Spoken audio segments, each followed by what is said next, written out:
There's Ted Evans, everybody. You can see his babysitting business card after the show.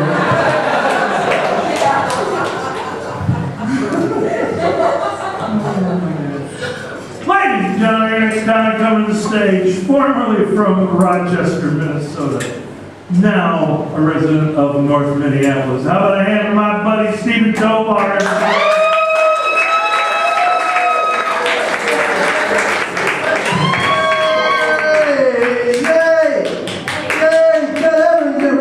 Check out the beat about that guy. I just want to let you know when you're ready to commit a hate crime on a furry comedian later after the show, he was the guy with the misogynistic racist jokes. I just have lame poop jokes. So there's a difference. Let you guys decide who you want to shoot. I apologize. I have a confession to make to you guys. I got pulled over last week by a cop with one headlight. And it turns out I was just really drunk.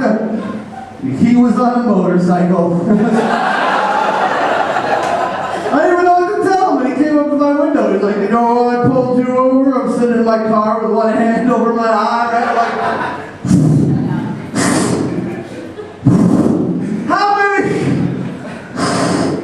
How many of you are there? It turns out that doesn't get you out of a DWI, sir. There's an uncomfortable ride on the back of that motorcycle. I don't know if any of you guys have ever been handcuffed to a sissy bar, but it makes for some awkward jailhouse conversation. Why is your ass already sore?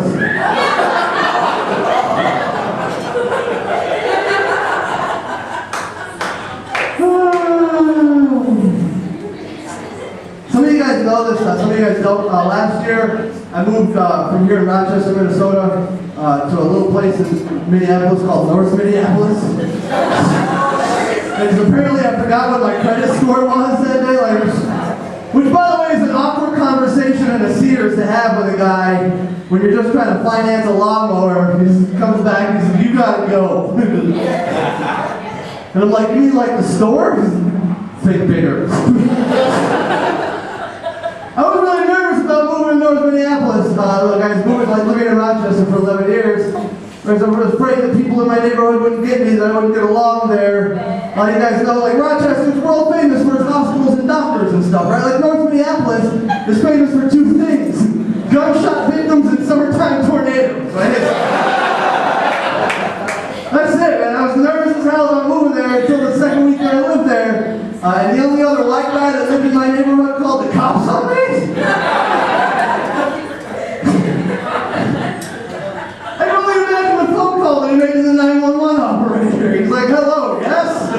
There can only be one.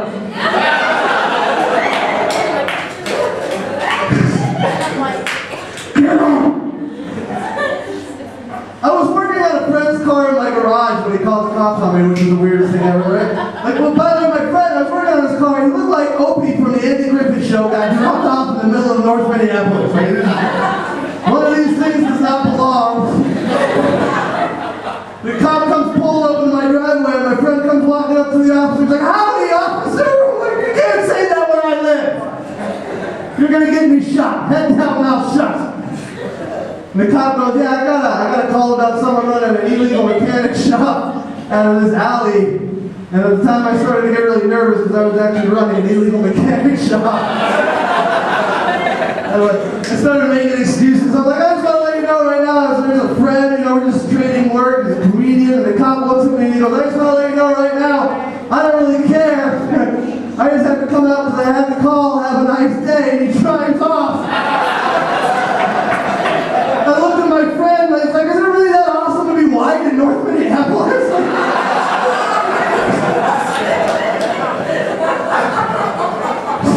What the hell else can I get away with there?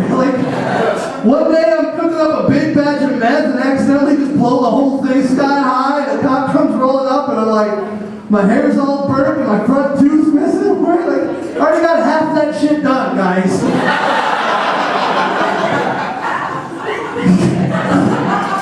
The cop goes, we got a call about someone making some illegal drugs here in the back alley. And I'm like, no, officer, I'm just making some cold medicine for my friends. He's like, I just want to let you know I don't really care. I just heard you change the water pump in my Miatas. All right, ladies and gentlemen, I got the light. I hope you guys enjoyed the show.